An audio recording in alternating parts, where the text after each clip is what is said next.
অবিশ্বাস্য নাটকীয়তায় ভরা এক ম্যাচ, যেখানে বাংলাদেশ দল অবিশ্বাস্য ক্রিকেট মূর্খামির পরিচয় দিল। ওয়েস্ট ইন্ডিজের কাছে দ্বিতীয় ওয়ানডে ম্যাচটা আমরা সুপার ওভারে গিয়ে হেরে গিয়েছি। আমরা আসলে হেরে গিয়েছি ট্যাকটিক্যালি যে ব্লান্ডারগুলো করেছি সেই কারণে। ম্যাচটা সুপার ওভারে টেনে নিয়ে যাওয়াতে হিউজ ক্রেডিট রয়েছে ওইখানে সাইফ হাসানের।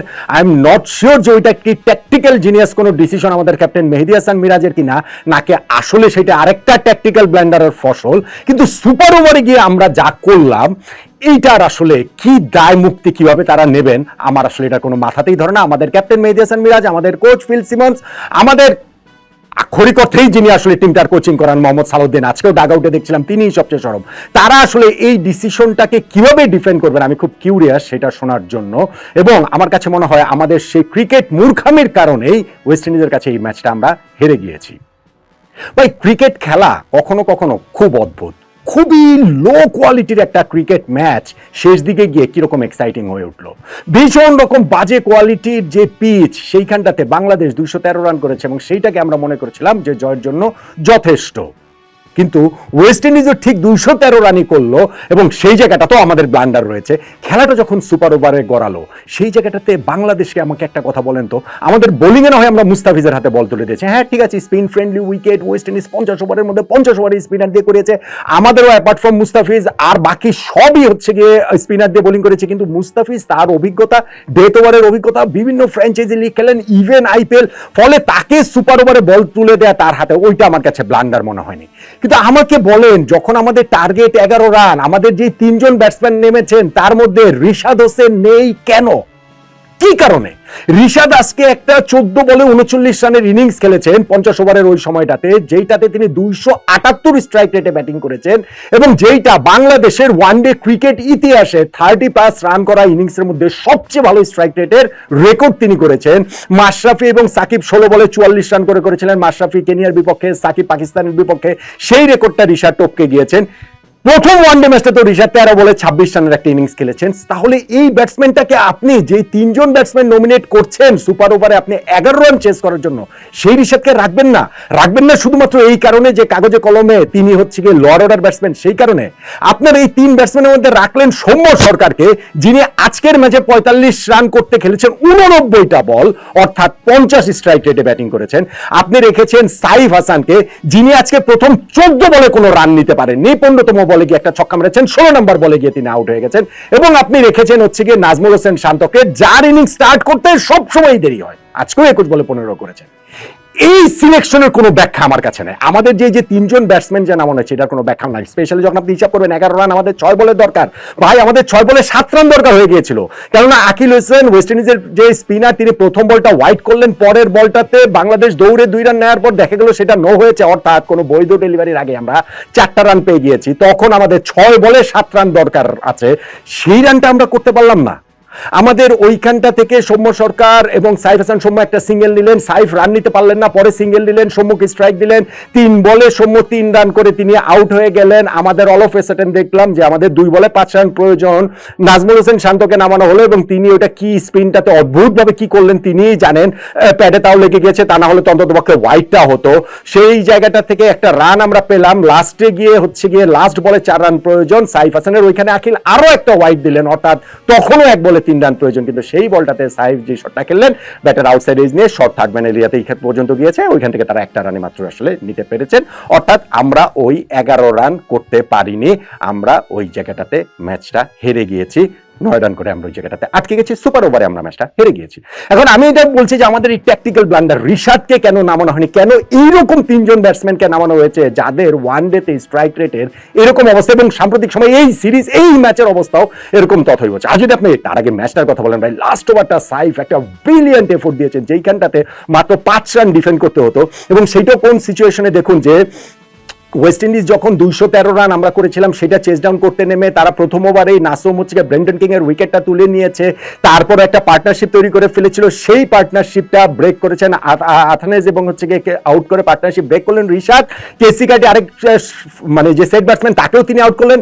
নেক্সট 2টা উইকেট নিলেন, ওইখানটাতে তানভীর খুব সুন্দর একটা ক্যাচ রিশাদ নিয়েছিলেন। 30 ওভার শেষে 115 5 উইকেটে ওদের স্কোর, এবং বাকি 20 ওভারে আরো 99 রান লাগে, এবং সেইখান থেকে যখন 133 রানে 7 উইকেট পড়ে গেল, 16 ওভারে আরো 81 রান লাগে, বাংলাদেশ তখন জয়ের জন্য ফেভারিট। বাংলাদেশে তখন মনে হচ্ছিল যে রিশাদ হোসেনের ব্যাটিং ইনিংসটাই ডিফারেন্সটা মেক করে দিচ্ছে, ডিফারেন্সটা মেক করে দিবে। আমাদের আজকে ব্যাটিং ইনিংসের ওই জায়গাগুলোতে মোরলেস হচ্ছে গিয়ে অ্যাপার্ট ফ্রম রিশাদ, আর শেষ দিকে গিয়ে সোয়ানের কথা বলতে পারেন, 24 বলে 23 রান করেছেন, বাকি সবাই আসলে স্ট্রাগল করেছেন, ব্যাডলি স্ট্রাগল করেছেন। আমি সাইফের কথা তো বললাম, আমি প্রথম 14 বলে রান পাননি, 15 নম্বর বলে ছক্কা মেরে 16 নম্বর বলে আকিলের বলটাতে তিনি আউট হয়ে গিয়েছেন। সৌম্য সরকার 45 করতে 89টা বল খেলেছেন। আমাদের তাওহিদ হৃদয়, নাজমুল হোসেন শান্ত একজন 13 করলেন, একজন 15 করলেন, অঙ্কন 17 করলেন। ফলে কেউ এই জায়গাটাতে কিন্তু থিত হতে পারছিলেন না। এক সাইড আগলে ধরে রেখেছিলেন মেহেদী হাসান মিরাজ, কিন্তু তিনি 32 রান করতে 58টা বল খেলেছেন, 55 স্ট্রাইক রেটে ব্যাটিং করেছেন। ফলে সোহান এবং শেষ দিকে কি স্পেশালি রিশাদ তার যে 14 বলে 39 রানের ইনিংস, সেইটাতেই আমরা 213 পর্যন্ত পৌঁছে যেতে পারি, সেইটাতে আমরা শেষ 10 ওভারে 82 রান নিতে পারি, সেইটাতেই রিশাদ এবং মিরাজের পার্টনারশিপে শেষ 4 ওভারে অর্থাৎ 24 বলে 50 রান আমরা যোগ করতে পারি, 213 রান করে আমরা ভেবেছিলাম যে এইটা মোর দেন এনাফ আমাদের জয়ের জন্য। স্পেশালি যেটা বললাম 133 রান ওদের যখন আমরা 7 উইকেট তুলে ফেলেছি। কিন্তু সেইখান থেকে ওয়েস্ট ইন্ডিজ কামব্যাক করেছে জাস্টিন গ্রিভসের সঙ্গে, সেই হবে যে পার্টনারশিপ, সেই পার্টনারশিপটা আবার ম্যাচটা আমাদের কাছ থেকে একেবারে থ্রেট করছিল, চিনিয়ে নিয়ে যাচ্ছিল। 65 বলে 44 রানের সেই জুটিটা ভাঙে মেহেদী হাসান মিরাজ কাভার থেকে অসাধারণ একটা ডিরেক্ট থ্রোতে তিনি রান আউট করে দিয়েছেন, এবং ওরকম ইন্সপিরেশনাল কিছুই প্রয়োজন ছিল বলে বাংলাদেশের ওই মুহূর্তে মনে হচ্ছিল। তারপরে গিয়েও 31 বলে 37 রান প্রয়োজন, কিংবা ধরেন হচ্ছে গিয়ে শেষ 24 বলে 34 প্রয়োজন, 18 বলে 25 প্রয়োজন। ওই সময় মিরাজ বোলিং করতে এসে ওভারে লাস্ট বলটাতে তিনি যে ছক্কা খেয়ে গেলেন, 12 বলে 14 রান প্রয়োজন, লাস্ট ওভারে 5 রান প্রয়োজন। যেই ভুলটা এখানটাতে মিরাজ করেছেন বলে আমার ধারণা, সেটা হচ্ছে গিয়ে মুস্তাফিজের ওই 8 ওভার মুস্তাফিজকে বোলিং করিয়েছেন, নিজের এন্ডটা যদি চেঞ্জ করে বোলিং করতেন তিনি, তাহলে মুস্তাফিজকে আরো একটা ওভারও করানো যেত, ওই ক্ষেত্রে লাস্ট ওভারটা আর সাইফকে দেয়া লাগতো না। অতএব এটা টেকনিক্যালি ভুল করেছেন আমার ধারণা, কিন্তু সেইটা বাংলাদেশকে ম্যাচটা প্রায় জিতিয়ে দিয়েছিল। সাইফ লাস্ট ওভার বোলিং এ এসে প্রথম 2টা বলে আকিল তাকে হচ্ছে ছক্কা মারার চেষ্টা করলেন, কানেক্ট করতে পারলেন না। তারপরে 2টা বলে তো হচ্ছে ওইখানটাতে হচ্ছে সিঙ্গেল 2টা রান হলো। 5th বলে গিয়ে আকিলকে তিনি বোল্ড করে দিলেন, এবং লাস্ট বলে তাদের জয়ের জন্য প্রয়োজন ছিল হচ্ছে ওইখানটাতে 3 রান, এবং সেই 3 রানের চেষ্টায় যেই শটটা খেলেছিলেন ওইখানটাতে, যে শটটা ওই জায়গাটাতে খেলেছিলেন, সেই জায়গাটাতে গিয়ে আসলে ওই ক্যাচটা উঠে গিয়েছিল, কিন্তু স্কোয়ার লেগে দৌড়ে গিয়েও আমাদের নুরুল হাসান সোহান ক্যাচটা জমাতে পারেননি। ফলে 2 রান হয়ে গেছে, খেলাটা সুপার ওভারে চলে গেছে। তার মানে যদি ওই ক্যাচটা ধরতে পারতেন সোহান, তাহলেই হচ্ছে কি খেলাটা সুপার ওভারে যায় না। 5 রান লাস্ট ওভারে ডিফেন্ড করে আমরা ম্যাচটা ইনফ্যাক্ট জিতে যাই এই নির্ধারিত 50 ওভারে। আর সুপার ওভারে যখন খেলাটা গিয়েছে, তখনও কিন্তু যখন ওরা মাত্র 3 রান করেছে, সেকেন্ড বলটাতে মুস্তাফিজের তিনি হচ্ছে যে শেফরন রাদারফোর্ডকে আউট করলেন, 3 বল শেষে গিয়েই কিন্তু তারা 3 রানেই ইনফ্যাক্ট তারা ওয়েস্ট ইন্ডিজের দ্বিতীয় উইকেট মানে অল আউট হয়ে যেতে পারতো সুপার ওভারের নিয়ম অনুযায়ী, যদি মেহেদী হাসান মিরাজ ওই ক্যাচটা ধরতে পারতেন। তিনি ওইটা এন্টিসিপেটই করতে পারেননি ঠিক মতো, ফলে ক্যাচটা ধরতে পারেননি। ফলে ওই যে লাস্ট বল একটা কোনা লেগে 4 হয়ে গেল, তাতে তাদের রানটা 10 হয়ে গেল, এবং সেই জায়গাটা থেকে তারা ডিফেন্ড করে কিভাবে ম্যাচটা জিতলো সেটা তো আসলে বললামই। ফলে আজকে এই ম্যাচটা যে বাংলাদেশ হেরেছে, সেই ম্যাচ হারাতে আপনি যদি টার্নিং পয়েন্ট খোঁজেন, সবকিছু যদি বাদ দেন, আগে পরে সবকিছু, বাংলাদেশ জিতলে রিশাদ হোসেনের ওই ব্যাটিং ইনিংসটা টার্নিং পয়েন্ট হতো ডেফিনেটলি আমার কাছে মনে হয়।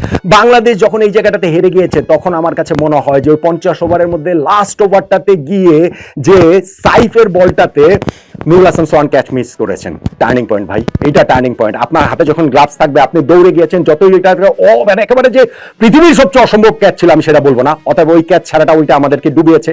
আমাদেরকে নাম্বার 2 টার্নিং পয়েন্ট ডুবিয়েছে হচ্ছে গিয়ে মেহেদী হাসান মিরাজ যখন ক্যাচটা ছেড়ে দিলেন সুপার ওভার গিয়ে, তাহলে ওয়েস্ট ইন্ডিজ হচ্ছে গিয়ে 3 রানে মাত্র তারা অল আউট হয়ে যায়। এবং নাম্বার 3 আমাদেরকে আসলে ডুবিয়েছে আমাদের যে ব্যাটসম্যান 3 জন যে আমরা সিলেক্ট করেছি, আমরা যে এই জায়গাটাতে রিশাদ হোসেনকে সিলেক্ট করিনি, বরং সৌম্য সরকার, সাইফ হাসান ও নাজমুল হোসেন শান্তকে যে আমরা সুপার ওভারের জন্য সিলেক্ট করেছি, এইটাও আমাদেরকে ডুবিয়েছে। এই 3টা জিনিসের কোনোটাকেই একটার চেয়ে আরেকটা আমার কাছে কম দায় মনে হয় না বাংলাদেশের এই পরাজয়ের জন্য। সুপার ওভারে যে আমরা ম্যাচটা হেরে গেছি, অদ্ভুতভাবে যে আমরা হেরে গিয়েছি, এবং অবিশ্বাস্য যে নাটকীয়তা হয়েছে, সেই নাটকীয়তায় আমরা অবিশ্বাস্য ক্রিকেট মূর্খামির পরিচয় দিয়ে, ক্রিকেট ব্যর্থতার পরিচয় দিয়েও দুরকম 2টা ক্যাচ ফেলে বাংলাদেশ ম্যাচটা হেরে গেল। এই লাস্টে গিয়ে তাই সোহানের ক্যাচ মিস লাস্ট বলে নির্ধারিত 50 ওভারে, তারপরে সুপার ওভারে গিয়ে মিরাজের ক্যাচ মিস, এবং আমাদের সুপার ওভারে যে 3 ব্যাটসম্যান আমরা সিলেক্ট করেছি রিশাদকে সিলেক্ট না করে, এই 3টা জিনিসকেই আমার কাছে বাংলাদেশের এই পরাজয়ের টার্নিং পয়েন্ট বলে মনে হয়।